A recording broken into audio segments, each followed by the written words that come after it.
Bonjour l'Afrique, bonjour à tout le monde. Gloire soit rendue à Nzambian Pongo Tolendo, le Seigneur des Seigneurs, le Seigneur du monde, créateur de toutes choses. Nous lui rendons gloire. Nous saluons et nous rendons grâce aussi à nos ancêtres, très méritants. À tous ceux qui se sont battus. C'est nous, moi. Pour qu'aujourd'hui nous ayons la liberté que nous avons aujourd'hui, jusqu'à aller à l'ultime sacrifice pour nous. C'est pourquoi lorsque nous nous battons aujourd'hui, nous continuons juste le cycle de la vie, afin que ceux qui vont venir après nous aient encore plus de liberté que nous. Voilà. Et mes salutations à tous les leaders qui se battent pour la souveraineté de l'Afrique, pour la liberté de l'Afrique, qui sont des Ntoumwa. Qui est Ntoumwa?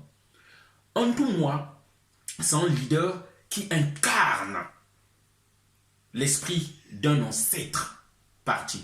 Là, je parle par rapport à la vision Congo, les Bantous, à la vision des Bantous.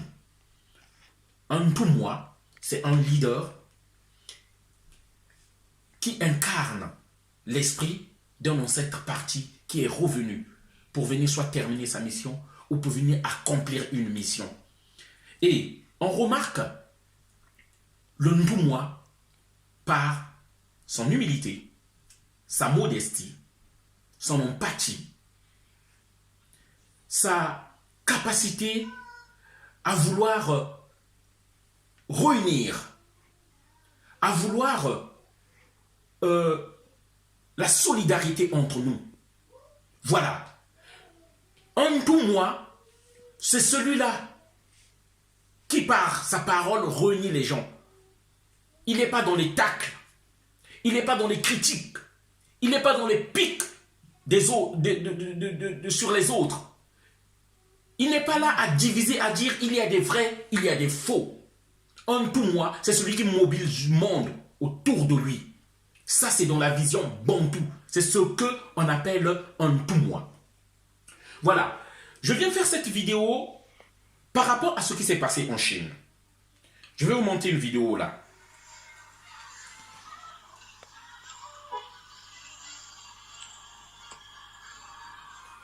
Je pense que nous avons tous vu cette vidéo. Vous avez vu cette vidéo. Si vous ne l'avez pas vue, sachez que c'est la preuve que vous êtes déconnecté de ce qui se passe en Afrique.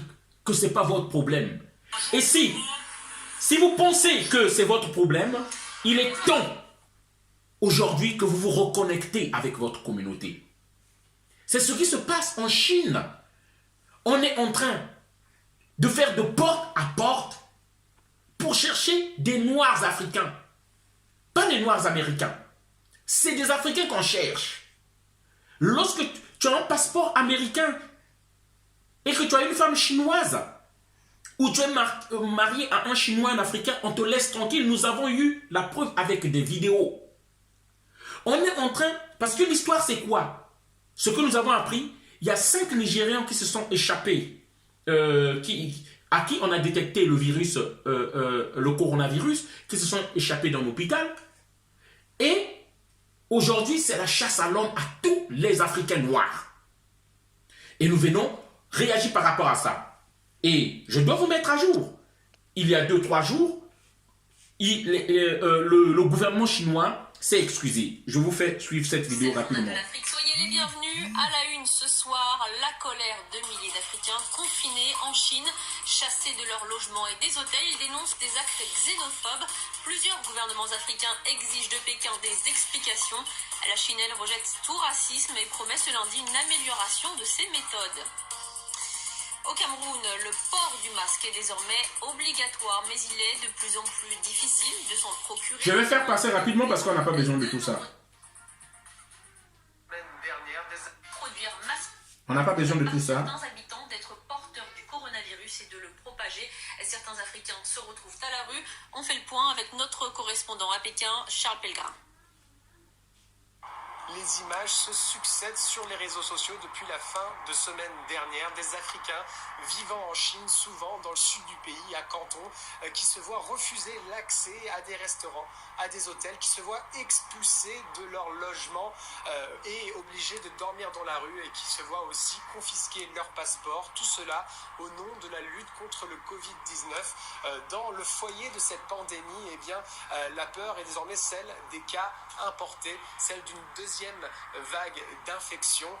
Les autorités ne cessent de le répéter, souvent sans expliquer que 90% de ces cas importés sont des citoyens chinois. En plus de cela, les frontières de la Chine sont fermées aux étrangers depuis le 26 mars dernier. C'est l'incompréhension de la part des gouvernements africains, de nombreux d'entre eux qui ont convié leurs ambassadeurs chinois respectifs pour exprimer leur mécontentement. C'est notamment le cas du Nigeria. Du côté de la Chine, eh bien, on minimise les faits et on dément certaines de ces accusations, mais le mal est fait. Aujourd'hui, les relations sino-africaines ont pris un sérieux coup de froid.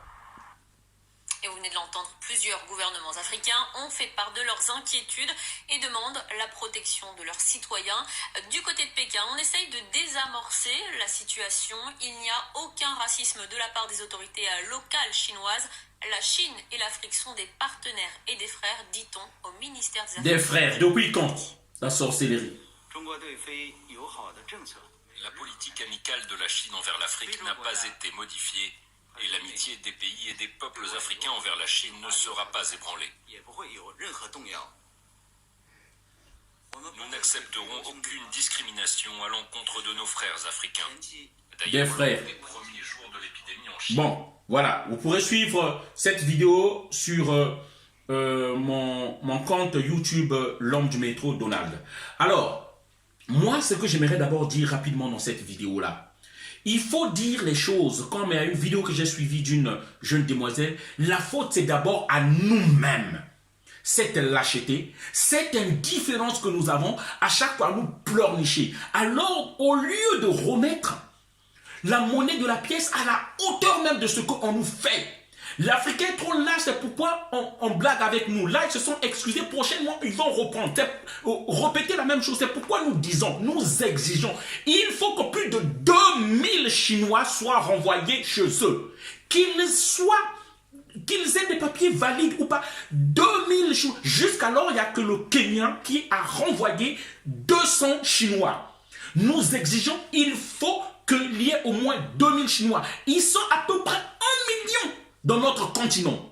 Nous devons donner une réponse à la hauteur de ce qu'ils ont fait pour que cela ne se reproduise plus. Parce que là, on sent que l'émotion est tombée. L'émotion est tombée parce qu'ils se sont excusés. Nous n'allons pas nous arrêter là. Donc, c'est pourquoi nous disons ceci. Le problème, c'est d'abord nous-mêmes, les Africains. La première des choses, on n'a pas l'unité. L'unité, il n'y a pas. Et la deuxième des choses, manque de solidarité entre nous, les Africains. Il n'y a pas de solidarité entre nous, les Africains, par rapport aux problèmes qui arrivent aux autres. Il est temps, Africains, que nous réglons tous ces problèmes-là, sans délai. Le respect. Les Africains ne peuvent pas discuter dans le calme, dans l'apaisement, dans la sérénité, sans que les insultes fusent. Les Africains ne peuvent pas s'unir. On n'arrive pas.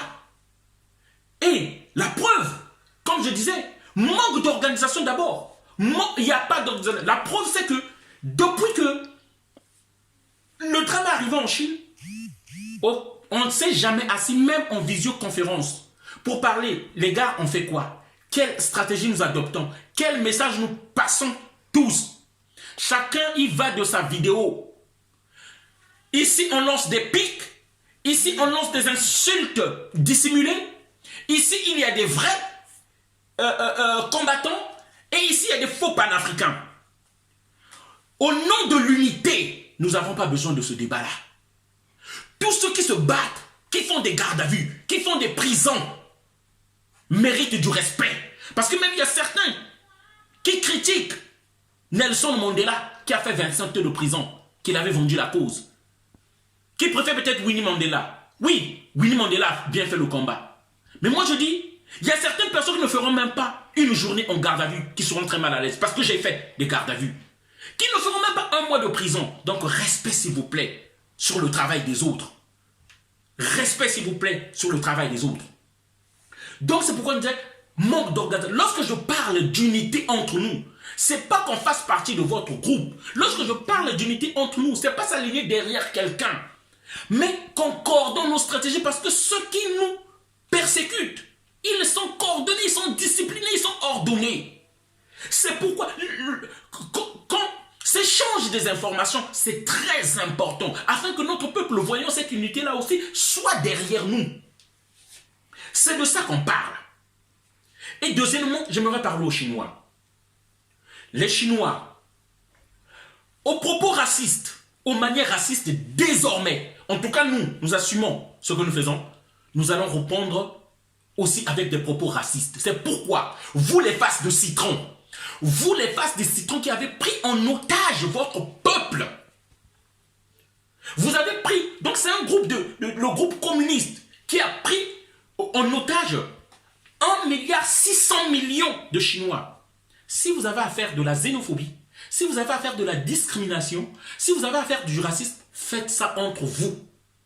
Parce que lorsque vous quittez votre pays pour venir chercher de la nourriture et le développement ailleurs, ce n'est pas les Africains qui ont quitté chez eux, hein, parce que nous avons tout chez nous pour venir chez vous. C'est vous qui avez quitté chez vous pour venir chercher le développement en Afrique. Parce que le développement vient de chez nous. Votre développement, la puissance mondiale que vous avez aujourd'hui, ça vient de l'Afrique. Car depuis, entre 1990-2000 à nos jours aujourd'hui, il y a entre 750 000 et 1 million de Chinois qui ont envahi l'Afrique, les faces de citron. Et vous ne direz pas autant des Africains qui ont envahi la Chine. Et dans ce nombre-là, il y a entre 13 000 et 18 000. Entre 13 000 et 18 000 prostituées chinoises en Afrique.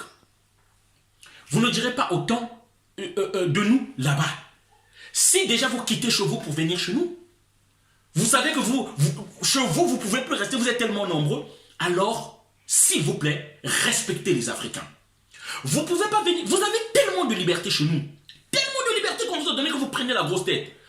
En 2017, un Chinois a poignardé un Congolais dans le marché, en 2017. En 2018, un Chinois qui a fouetté un Kenyan dans son propre sol, dans le sol de ses ancêtres, parce qu'il est arrivé en retard au travail. Voilà. Au Cameroun, des Chinois qui menacent des Camerounais sur leur propre sol. Et je dis bien au Ghana, vous êtes dans le trafic illicite.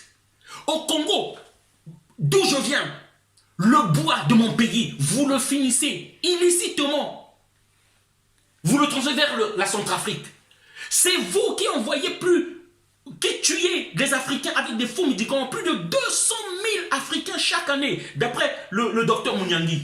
C'est vous. Vous avez tellement de liberté aujourd'hui en Afrique. Avec des cartes invalides, des cartes de séjour invalides, vous faites ce que vous voulez. Non, non, Africains, on ne peut plus accepter ça. Je suis content que ces choses-là arrivent pour que ça nous réveille. Je suis content que ces choses-là arrivent pour que ça nous réveille. Les vaccins, je suis content que ces choses-là arrivent, que ces choses-là sortent. Peut-être que pour que ça réveille certains Africains lobotomisés qui s'endorment. Il est temps qu'on se réveille. Parce qu'on ne peut plus accepter ces genres de choses. Nous devons répondre à la mesure de ce qu'ils sont en train de nous donner comme humiliation. Je termine par ces lâches Africains.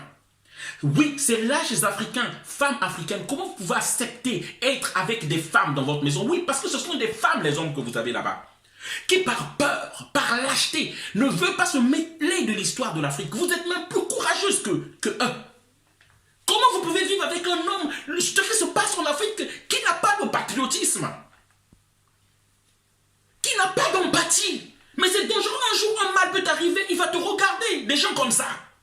Parce que c'est vous, femmes africaines, s'il vous plaît, qui pouvez dire à votre mari, oui, toi aussi, s'il te plaît, regarde ce que font les Moisoulous, regarde ce que font les Kémy Séba, les gardes à vue qui prennent, les prisons qui font, regarde ce que font les Donald, regarde ce que font toutes ces femmes courageuses qui militent avec nous, que je salue d'ailleurs, à qui je donne mon bonjour, les Mariama, les générales Bara. Voilà, poussez-leur à venir nous rejoindre. C'est dans l'unité, dans notre organisation, que nous y arriverons. Et nous disons, je dis, j'exige bien qu'il faut. Battons-nous, mettons la pression. Parce que les émotions, les Africains sont des émotions, la majorité. Beaucoup d'émotions sont tombées parce que la Chine s'est excusée. Non, nous n'allons pas nous arrêter là. Il faut que plus de 2000 Chinois rentrent. Ils sont tellement déjà assez nombreux chez nous. Ils ont pris des petits boulots. Ils sont dans les marchés à vendre du bois. Ce que les autochtones devaient faire. Ils sont même au Congo, ils vendent même les beignets. Ce que les autochtones, des petits boulots des autochtones, ils prennent. Ils vendent du manioc. Ils ont pris tous les secteurs. Ils vendent les petits poissons salés. Ils laissent rien pour nous, ils sont en train d'envahir tout le monde. C'est vous qui avez envahi le monde, vous. Vous êtes en Chine, vous êtes en Turquie, vous êtes au Maroc, vous êtes en Pologne même, vous êtes en Russie, vous êtes partout, en France, vous êtes partout. Et c'est vous qui vous permettez de maltraiter les gens. Comment ça? Nous ne pouvons pas accepter ça. Africains, continuons la pression. Vous voyez la pression du réseau social, ce que ça donne? Ça fait qu'ils ont reculé. Ils ont reculé, ils ont revu leur position. Alors nous devons continuer cette pression. Les réseaux sociaux marchent. Chers amis africains, notre unité est très importante, s'il vous plaît. Imaginez-vous aussi la Chine, la Russie, l'Occident s'unissaient, l'Inde, pour nous esclavagiser encore. Ils le feront, qui les arrêtera? Vous pensez que c'est le peuple français qui sera à nos côtés? S'il vous plaît. L'unité, je le demande et je l'acclame dans toutes mes vidéos. Ça ne nous demande aucun investissement financier. Unissons-nous. Je ne demande pas que nous nous aimons. Je ne demande pas que nous nous fassions la bise.